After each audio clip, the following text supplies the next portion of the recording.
something impossible happened in the desert. So the story goes, walls that had stood for centuries fell in 7 days, brought down by a chest carried by 12 priests. That's the claim. And there's a reason that, 3,000 years later, people are still hunting for what happened to it next. A gold-covered box. The word of a covenant, ancient texts say. Enough treasure to make Solomon the richest king anyone had ever heard of. And then, silence. It's there in the record. Then it isn't. No confirmed sighting. No dusty warehouse ending.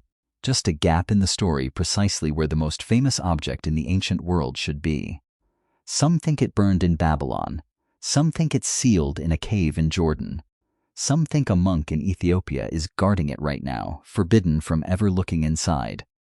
We're going to walk through every serious theory, weigh what the evidence actually says, and yes, tell you up front, nobody knows for certain. That's not a cop-out. That's archaeology being honest with you. This is Clue series, and this is the case of the Ark of the Covenant and the lost treasure of Solomon. What was the Ark actually? According to the book of Exodus, it started with instructions, precise ones. Acacia wood, the text says, a box a little over 2 feet wide, covered inside and out in pure gold, a gold rim like a crown running around the top, 2 winged figures, cherubim, facing each other across the lid, wings stretched up and touching. That lid had a name, the mercy seat. Carrying poles ran through gold rings at the corners, poles that, per the instructions, were never supposed to come out. Whoever wrote this wanted it portable and untouchable at the same time. Inside, tradition says, sat the tablets of the 10 Commandments. Later Jewish writings add 2 more items. A jar of manna, the bread said to have fed the Israelites in the wilderness, and the staff of the first high priest. Here's the thing worth saying plainly. We're describing what ancient texts claim, not something archaeologists have dug up and measured. No confirmed piece of the Ark has ever been found. What we do have is one of the most detailed physical descriptions in the entire Hebrew Bible, precise enough that later builders and later treasure hunters have spent centuries trying to reconstruct it. Whatever it wasn't just a box. In the account that follows, it's treated as something closer to a live wire. Power and Peril in the wilderness. Moses is the one who supposedly builds it, following those instructions on a mountain in the wilderness. And almost immediately, the accounts around the Ark get strange. At a river crossing, priests carrying the Ark step into the water, and the river, the story says, stops flowing. At a walled city, the Ark gets carried around the ramparts once a day for 6 days, then 7 times on the 7th. Then the walls come down. Whether you read that as literal history, later legend, or something in between, the pattern is consistent. Wherever the Ark goes in these accounts, physical reality bends around it. It gets dangerous, too. When the Israelites lose a battle and decide to bring the Ark onto the battlefield for luck, a rival army captures it outright. They place it inside the temple of their own god. And the next morning, the story goes, that God's statue is found face down on the ground. They set it back up. The same thing happens again, this time broken apart. Outbreaks of illness follow the Ark from city to city. Within 7 months, they send it back, with a guilt offering no less. Even on the way home, the danger doesn't stop. Years later, when the shepherd-turned-king tries to move it by cart, a man reaches out to steady it as the oxen stumble, and dies on the spot, according to the text. Object, weapon, or warning. The ancient writers clearly wanted you to understand one thing. You did not handle this casually. And that reputation is exactly what makes its disappearance, centuries later, such a genuine mystery. David brings it home. After that, the account says the shepherd-turned-king gets nervous.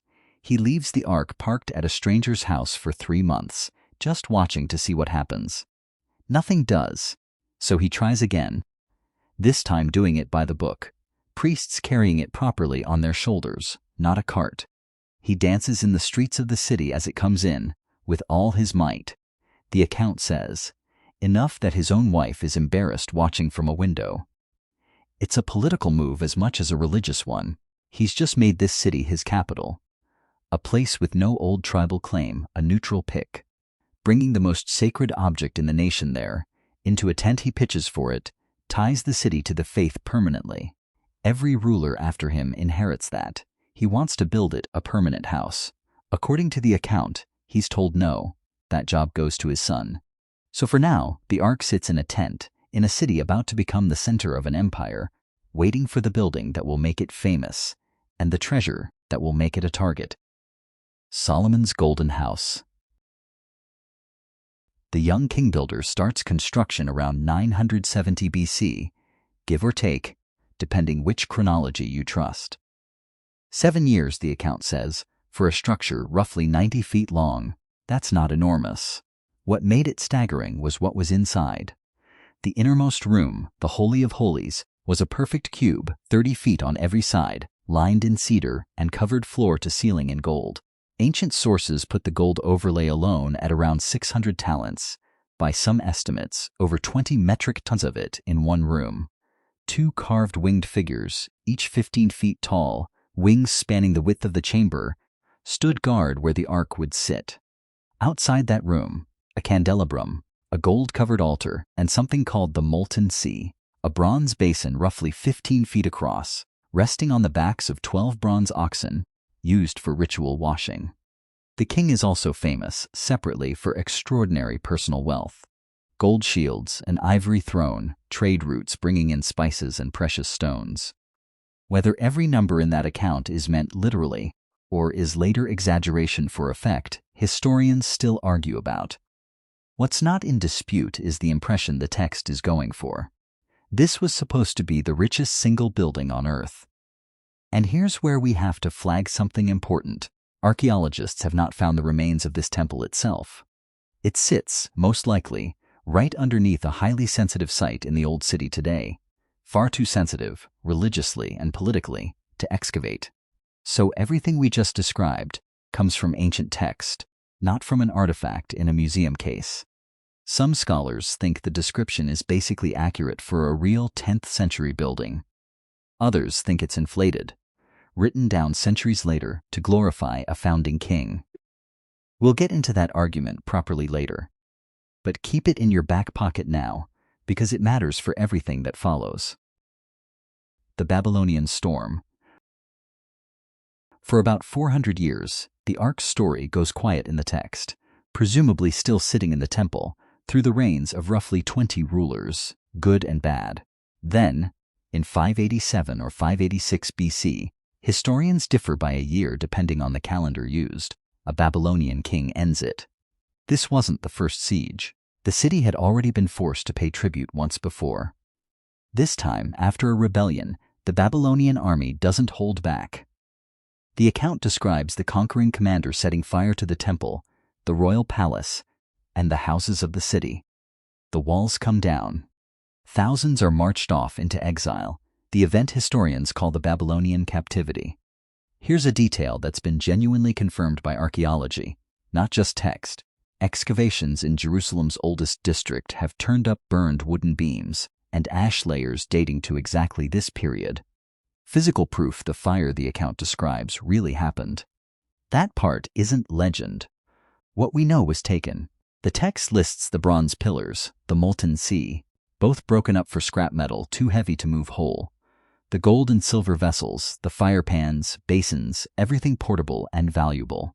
The account almost inventories it, item by item. And here's the strange part, the part that starts our whole mystery. That inventory never mentions the Ark, not as taken, not as destroyed, not as anything. The most important object in the building, and the record just stops talking about it. In a text that lists bronze basins by the dozen, that silence is loud. The Great Silence. So where does that leave us? 2,500 years later, historians are still working from the same handful of clues.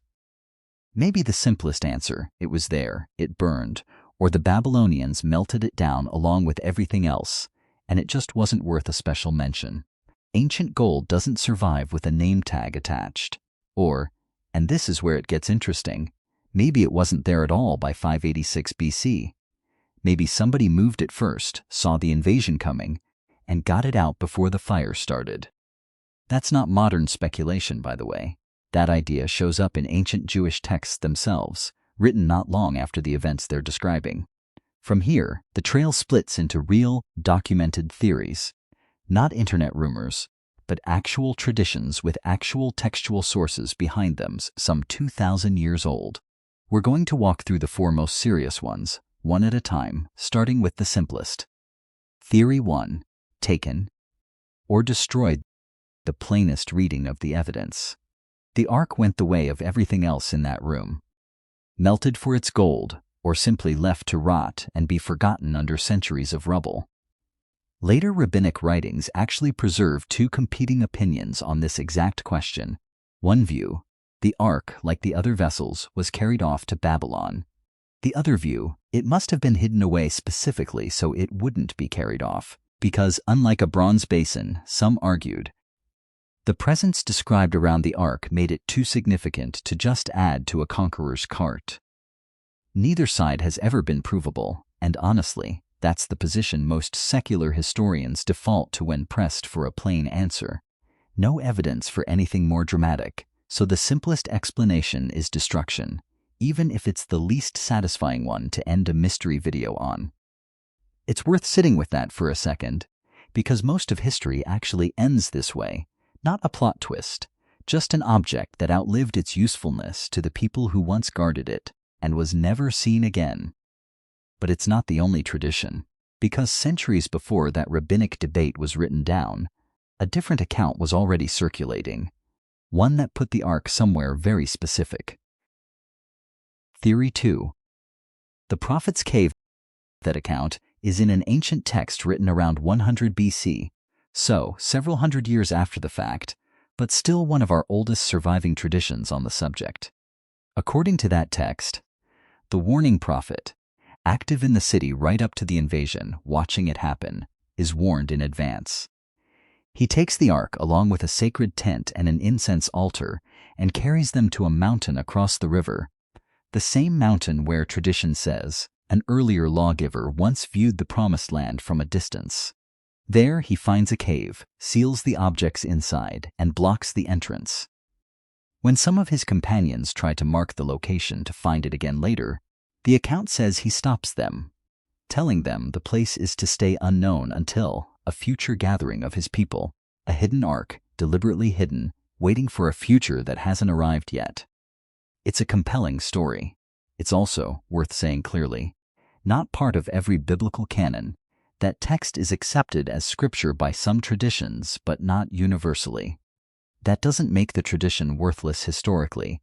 It's still a genuinely ancient account, older than most competing theories, but it does mean we're one step removed from an eyewitness record. That mountain has been explored. No sealed cave with a golden chest has turned up, which, to be fair, is also exactly what you'd expect if the job was done well. Theory 3. Beneath the Temple Mount. The third theory stays in the same city, and it goes back to an old idea that the young king builder didn't just build a temple, he built underneath it too. Medieval scholars floated the idea that hidden storage chambers were built below the temple itself, anticipating that it might one day be destroyed. According to this tradition, it was a later reforming king, ruling about a generation before the Babylonian destruction, who had the Ark moved down into one of these chambers and sealed away, specifically so it would survive whatever came next. If true, that would mean the Ark never left the site at all. It's just been sitting there, underground, this entire time, through the Babylonian destruction, through a second temple built on the same spot centuries later, through Roman rule, through everything since. The problem, and it's a real one, that site today is one of the most religiously and politically sensitive locations on the planet, sacred to multiple faiths at once. Serious archaeological excavation of the platform itself has never happened, and realistically, it's not going to. Decades ago, an attempt to explore old tunnels beneath the site sparked such a serious diplomatic incident that it was shut down almost immediately. So this theory is, in a strange way, unfalsifiable by design. Not because the evidence rules it out, but because nobody's been allowed to look. That's a very different kind of mystery than we searched and found nothing. Theory 4. Ethiopia's claim. Now for the theory with by far the most confident modern claimants, Ethiopia. The source here is a 14th century Ethiopian text, The Glory of Kings. According to that account, a visiting foreign queen who meets the young king builder has a son by him. Grown, that son travels north to meet his father, and when he leaves to return home, the text says he secretly takes the ark with him, leaving a decoy behind in the temple. The Ethiopian Orthodox Church takes this seriously, not as legend but as living religious fact. To this day, they maintain that the actual ark sits inside a particular church in the city of Aksum. One person and only one person is ever allowed near it, a single guardian monk chosen for life who never leaves the chapel grounds again once he takes the roll. Not the patriarch, not visiting heads of state. Nobody else has looked inside in living memory. That secrecy cuts both ways for historians. On one hand, it's exactly what you'd expect if the claim were true. On the other, it means the claim can't be independently verified, which is a problem because we do have one documented look inside from decades ago. In 1941, a British scholar of Ethiopian studies was reportedly given access and described what he saw plainly: an empty wooden box, built with techniques consistent with the medieval period, centuries too late to be a 3,000-year-old relic. The church disputes that account or treats it as referring to a different, lesser replica. In 2009, the church's patriarch even announced he'd unveil the real ark publicly, then quietly backed away from that promise before it happened. So, a tradition that's been unbroken for centuries, guarded with total sincerity by an entire national church, and one outside eyewitness report that undercuts it. Both of those things are true at the same time. That tension is basically the whole ark mystery in miniature. Other claims across the map. Ethiopia isn't the only place someone's gone looking. A few of the others are worth a quick stop, if only because they show how far this mystery has traveled. Rome. A 2nd century rabbi claimed he personally saw the ark's golden lid on display there, presumably looted centuries earlier during a Roman destruction of the temple. No corroborating record survives. Ireland. In the early 1900s, a fringe group became convinced the ark was buried at a famous ancient hill, based on a theory that the British were a lost tribe of Israel. They dug. Local heritage groups were furious. That hill is one of Ireland's most important ancient sites, and after years of digging, they found exactly nothing. A modern archaeological survey decades later confirmed it. No ark.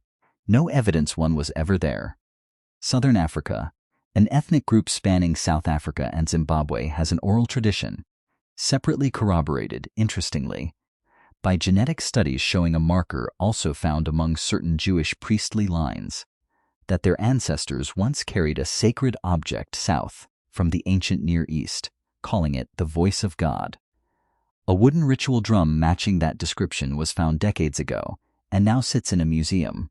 Most scholars who've studied it date it to a period roughly 1,000 years too late to be the original ark. But the group's genetic and cultural connection to the ancient Levant, unlike some of these other claims, is itself well documented. And then there's the version you've probably seen in movies: a secret military order, hidden tunnels, a trail to a European cathedral. That one comes almost entirely from 20th century popular books. Not from any ancient source. Fun is fiction, but it isn't part of the historical record the way the 4 theories we just covered actually are. What the dirt actually says. So let's step back from the individual claims and ask the harder question. What does mainstream archaeology actually think about all of this? And the honest answer starts earlier than the ark's disappearance. It starts with whether the temple, as described, existed at all in the form the text describes. This is a real ongoing academic argument, not a settled fact either way. On one side, so-called minimalist scholars argue there's no confirmed physical trace of the temple, and that the grand description in the text may have been, written down centuries after the fact, exaggerated to glorify a founding king in hindsight. On the other side, archaeologists point to real physical parallels, temple designs from the same era found at other sites in the region that share a strikingly similar three-room layout with what the text describes. A shrine model and a separate temple structure, both dug up close to the traditional date, add more circumstantial support. Their argument, a real building on a real 10th century foundation, even if some numbers got polished over the centuries in the retelling. There's also newer work on the Ark specifically.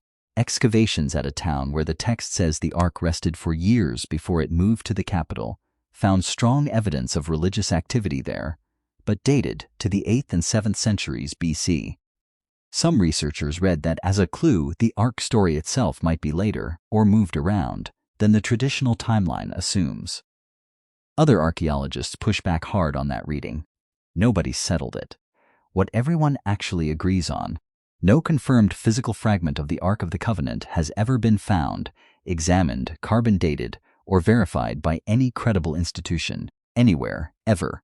Every theory we've covered tonight rests on text, tradition, and reasoned inference. Not one rests on a lab result. That's not a criticism of any of them. It's just the honest state of the evidence, and it's exactly why the mystery is still open. Why we can't stop looking. So why does an object nobody can prove exists, that vanished 2,500 years ago, still get treated like a live investigation?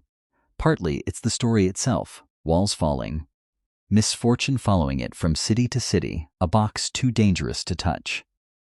Movie audiences noticed that appeal decades ago.